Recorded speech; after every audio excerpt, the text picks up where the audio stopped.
वानी and welcome back to the channel maths by Wani. So जैसा कि आप लोगों को पता है कि हमारा 8th क्लास का सिलेबस कंप्लीट हो चुका है, but as promised I am here with extra questions of class 8। यहाँ पर अब हम क्लास 8 का कर रहे हैं, ठीक है। चैप्टर वाइज करेंगे चीज़ों को। सबसे पहले चैप्टर नंबर 1 रेशनल नंबर के अंदर जो भी हमारे एक्स्ट्रा क्वेश्चन है एंड कितने मार्क्स का वो क्वेश्चन आपको मिल सकता है। ऐसा नहीं है कि सेम यही इसी टाइप के आएंगे, मतलब यही जो मैं करा रही हूँ यही क्वेश्चन आएंगे, इस पैटर्न पर क्वेश्चन आपको मिल सकते हैं। सो क्वेश्चन नंबर 1 है हमारे पास rational number chapter 1, verify commutativity of addition of rational numbers for -11/5 and 4/7 and ये क्वेश्चन आपको 2 मार्क्स के अंदर देखने को मिल सकता है। सो यहाँ पर हमें जो प्रॉपर्टीज है वो याद करनी है, ठीक है। Associative property, commutative property. अगर आप लोगों को मतलब इस वीडियो में, वैसे तो मैं देखो लिंक आपको दूंगी जरूर, आपको डिस्क्रिप्शन में लिंक मिलेगा इंट्रोडक्शन का, वहां पर आप जाकर वो वीडियो चेकआउट करना। सो -11/5 4/7 दो पेयर हैं। सो एक को हम ले लेते हैं ए एंड एक को ले लेते हैं बी। तो कॉम्यूटेटिव प्रॉपर्टी हमारी क्या कहती है, A plus B is equals to B plus A. उसने बोला है ऑफ एडिशन, यानी कि हमें बीच में एडिशन करना है। अगर वो हमें ये चीज बोलती कि कॉम्यूटेटिव प्रॉपर्टी ऑफ सब्ट्रैक्शन, तो A minus B and B minus A हमें इक्वल प्रूव करना होता। अब वेरीफाई का मतलब है कि अगर ये दोनों इक्वल हो गए, सो दैट मीन्स हमारा ये कॉम्यूटेटिव प्रॉपर्टी के अंडर आता है। सो सबसे पहले हम लेते हैं left hand side. Left hand side में है हमारे पास a plus B. So a हमारा कितना है -11/5 प्लस b हमारा कितना है 4/7।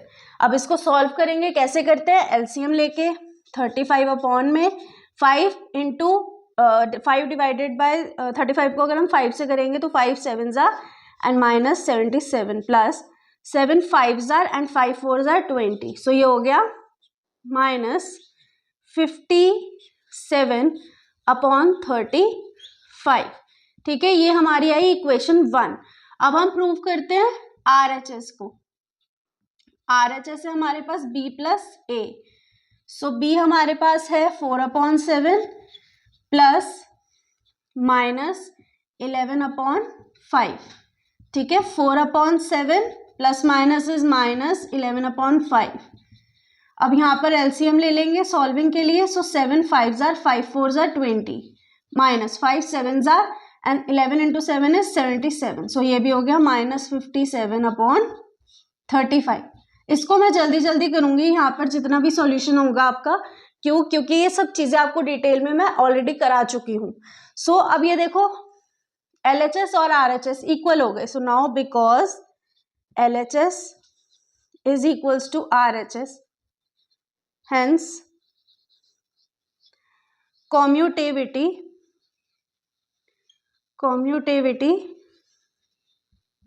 verified. Now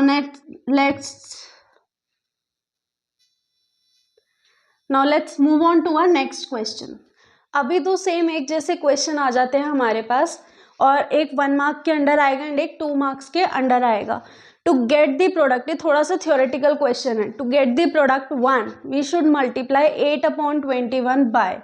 देखो यहाँ पर दो चीजें हो सकती हैं, या तो आप इसको ले लो कि यहाँ पर हमने x लेट कर लिया कि भाई हमें क्या करना है, 8/21 को किससे मल्टीप्लाई करें कि हमारा प्रोडक्ट क्या है, 1 है। ठीक है, तो हमने क्या करा, x as it is, so 21 into 1 is 21/8। तो हमें इससे ये चीज पता लगी कि जब भी हमें एक कोई नंबर 1 बनाना है, यानी कि हमारे पास अगर एग्जाम में मान लो ये नहीं आया, ठीक है, ये नंबर नहीं आया, उन्होंने 2 दे दिया या उन्होंने 3 दे दिया, तो आप किस तरीके से करोगे, हमेशा याद रखना जब भी आपको प्रोडक्ट दिखे कि हमें प्रोडक्ट 1 बनाना है, यानी कि मल्टीप्लाई करके हमारा आंसर 1 आए, तो हमेशा उस नंबर को ना उसके नंबर के रेसिप्रोकल के साथ मल्टीप्लाई कर दो। तो मैं इसको थ्योरेटिकल लैंग्वेज में भी आपको लिख कर देती हूँ। और if product should be 1, if product should be 1, so therefore always multiply a number with its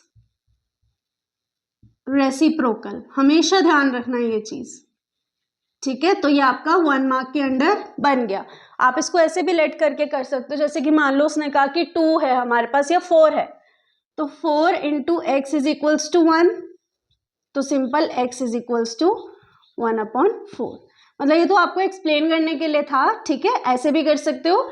but अगर आपको MCQ पार्ट में आ रहा है तो आप उसको डायरेक्ट लिख कर आ सकते हो कि उसके रेसिप्रोकल के साथ हमें क्या करना होता है, नंबर को मल्टीप्लाई करना होता है। नेक्स्ट आ जाते हैं multiply 6/13 by reciprocal of -7/16, and ये 2 मार्क्स के अंडर आता है। क्यों, अभी बताती हूँ। 6/13 as it is into reciprocal करना है इसका। बच्चा जल्दबाजी में क्या करता है, ऐसे ही लिखाता है। अच्छा, फिर इसके बाद 16/-7। आधे बच्चे क्या करेंगे, माइनस साइन को तो भूल जाएंगे, -16/7 कर देंगे। आप ऐसे भी कर सकते हो, मल्टीप्लाई का साइन है, बट अगर वो कह रहे हैं रेसिप्रोकल करो तो माइनस साइन अगर माइनस इसके 7 के साथ है तो आप उसको माइनस साइन को भी नीचे लेकर जाओगे। सो यहाँ से देखो कुछ भी कैंसिल नहीं हो रहा है, तो 16 6 इज 96 एंड 13 7 इज 91, -91। आप इसको ऐसे भी लिख सकते हो, -96/91। यह है आपका answer. Another question and it consist of 2 marks. यहाँ पर है evaluate using distributive property, again a question of property. Property के अंदर ही आपको इसके बहुत सारे क्वेश्चंस देखने को मिल सकते हैं एग्जाम में, एंड इस टाइप का भी आप देख सकते हो। सो यहाँ पर देखो प्रॉपर्टी क्या होती है, A इंटू बी, मतलब ठीक है, डिस्ट्रीब्यूटिव प्रॉपर्टी का क्या है, A B C, इस टाइप की ही थी। सो यहाँ पर अब हम क्या करेंगे, 1/1 सबको मल्टीप्लाई करेंगे, -28/4 इंटू 2/7 प्लस 55/25। देखो नाम से ही क्लियर हो रहा है डिस्ट्रीब्यूटिव प्रॉपर्टी, यानी कि इसको इक्वल इक्वल सब में डिस्ट्रीब्यूट कर दो, इंटू 5/11 प्लस 44/5 इंटू 5/11। अब इसको सॉल्व करते हैं। 7 से 7 कैंसिल, 2 से 2, so this will be 1 minus 7 4 jar 28 and 4 से 4 cancel, so 1 minus 2 plus 5 5 jar 25, 11 5 jar and 5 से 5 कैंसिल, सो ये हो गया 1 प्लस 11 4 जार एंड 5 से 5 कैंसिल, सो प्लस 4। अब कितना बचा, 4 + 1 5, 5 + 1 6, 6 - 2 इज 4, सो 4 आ गया आपका आंसर। 2 मार्क्स का है क्योंकि 2 स्टेप का क्वेश्चन था, 1 मतलब हर स्टेप पे 1 मार्क मिलेगा आपको। कोई भी गलती मत करके आना, इसके अंदर बच्चा साइन की गलती कर देता है, साइन की भी गलती मत करके आना। Another question consisting of 2 marks, ये आपको ना बेसिकली इस टाइप के क्वेश्चन MCQ के अंदर देखने को मिल सकते हैं, या फिर अगर वैसे भी आया तो 2 मार्क्स से ज़्यादा का नहीं आएगा, बस इसमें कैलकुलेशन पार्ट थोड़ा सा टिपिकल सा हो जाता है, इसीलिए ये 2 मार्क्स में रखा गया है। सो यहाँ पर सबसे पहले हम क्या करेंगे, ब्रैकेट को सॉल्व करेंगे, 7 8 और 2। सो 7 8 2 का LCM हम ले लेते हैं। सो 2 3 7 2 4 jar 8, 2 1 jar 2, 2 7 2 2 jar 4 1, 2 7 2 1 jar 2 1 and 7, तो 2 2 जार 4, 4 2 जार 8, 8 7 जार 56, ठीक है। सो 56 से यहाँ पर आया। अब 7 8 jar 8 6 jar is 48 plus 8 7 jar 56, 7 3 jar 21 minus 2 2 jar 4, 2 8 jar 16, so 28 into 4/3, ठीक है। अब 48 + 21 या 48 - 28 इज 20, तो ये हो गया 41/56 इंटू 4/3, सो 4 1 जार 4, 4 4 जार 16, तो ये हो गया 41/42। अब ये तो आया हमारा ये सिंप्लीफाई करके, उसने बोला है find its reciprocal, so therefore its reciprocal is 42/41, ठीक है। ये हो गया हमारा answer. So last extra question of this chapter, ये one of the most important question में से एक रहेगा। आपको एग्जाम में इसमें मतलब इस पैटर्न पर एक आधा क्वेश्चन देखने को जरूर से मिल सकता है, एंड ये 4 मार्क्स का क्वेश्चन बनेगा। अब देखो यहाँ पर क्या है, using suitable rearrangement find the sum। हमें क्या करना है, रीअरेंजमेंट करनी है। रीअरेंजमेंट कैसे कि जो नंबर एक जैसे हैं उनको हमें एक साथ करना है, ठीक है। अब देखो यहाँ पर आया -5 और ये हमने ये वाला ले लिया और ये ले लिया +-3। साइन बाद में चेंज करेंगे, अभी सिर्फ हम रीअरेंज कर लेते हैं। अब यहाँ पर देखो कि क्या चीजें कॉमन में हैं अपॉन के अंदर, ठीक है। एक तो 10 और 5 इनका पेयर बन सकता है इजीली, तो हम क्या करेंगे +7/10 +-4/5, ठीक है। ये भी ले लिया, ये भी ले लिया।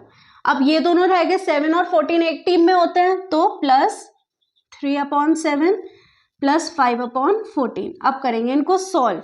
सो ये हो गया -5 ±-3 +7/10 ±-4/5 +3/7 +5/14। अब ये -5 -3 इज -8 +10 एलसीएम आ गया, सो ये 7 एज इट इज -5 2 ज़ा 10 2 4 ज़ा इज 8 प्लस यहाँ पर 14 एलसीएम आ गया, 7 2 ज़ा 2 3 ज़ा 6 प्लस 14 1 ज़ा एंड 1 5, ठीक है। सो ये हो गया -8 प्लस 7 -8 इज -1/10 प्लस 6/5 6 + 5 इज 11/14। हमने क्या करा, जितने पेयर एक साथ बन सकते थे हमने सबको एक साथ बना के एंड इसकी सॉल्विंग करी है, ठीक है। अब इसके बाद आप इसका एलसीएम और फर्दर ले लो। यहाँ पर आ गया -8 माइनस ये प्लस माइनस माइनस हो गया -1/10 प्लस 11/14। अब जब आप 10 और 14 का एलसीएम लोगे तो इसका एलसीएम कितना आना चाहिए, इसका एलसीएम आएगा 70 आपके पास, ठीक है।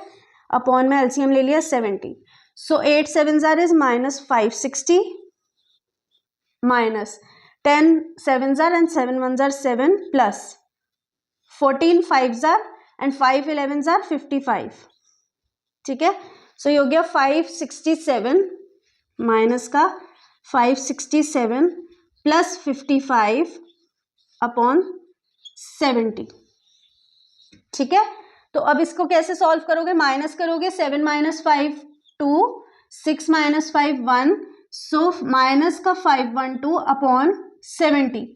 तो अभी ये कैंसिल हो सकता है, बिल्कुल हो सकता है, क्योंकि यहाँ पर यूनिट डिजिट 2 है एंड यहाँ पर 0 है। सो 2 3 ज़ार 6 2 5 ज़ार 10 2 2 ज़ार 4 2 5 ज़ार 10 2 6 ज़ार 12। ये हो गया माइनस का 256/35। ये हो गया आपका आंसर, ठीक है। It's kind of good question कि हाँ मतलब इसमें सॉल्विंग भी है, इसमें आपका दिमाग भी लगेगा कि क्या क्या आप रीअरेंज करोगे, किस चीज को साथ में लोगे। तो ये एक अच्छा क्वेश्चन है एंड एग्जामिनर ऐसे क्वेश्चंस बहुत ध्यान में रखता है, आपको ऐसा क्वेश्चन जरूर से देखने को मिल सकता है। सो ऐसे क्वेश्चंस की प्रैक्टिस करना ज्यादा से ज्यादा। आई होप आप लोगों को ये एक्स्ट्रा क्वेश्चंस अच्छे से समझ आए होंगे। इसके बाद भी अगर आप लोग प्रैक्टिस क्वेश्चंस चाहते हो सो कमेंट करना, मैं आपको पीडीएफ का लिंक अवेलेबल कराऊंगी एंड ताकि उससे आप और ज़्यादा एक्स्ट्रा क्वेश्चंस की प्रैक्टिस कर सको, क्योंकि मैथ्स एक ऐसी चीज़ है, एक ऐसा सब्जेक्ट है जिसमें आप रट नहीं सकते हो, आपको सिर्फ और सिर्फ प्रैक्टिस करनी है। So this was all for this video. Now will see you in next video जिसमें हम करेंगे हमारे चैप्टर नंबर 2 के extra questions. Till then keep practicing, make sure to subscribe the channel, press the bell icon and do share this video.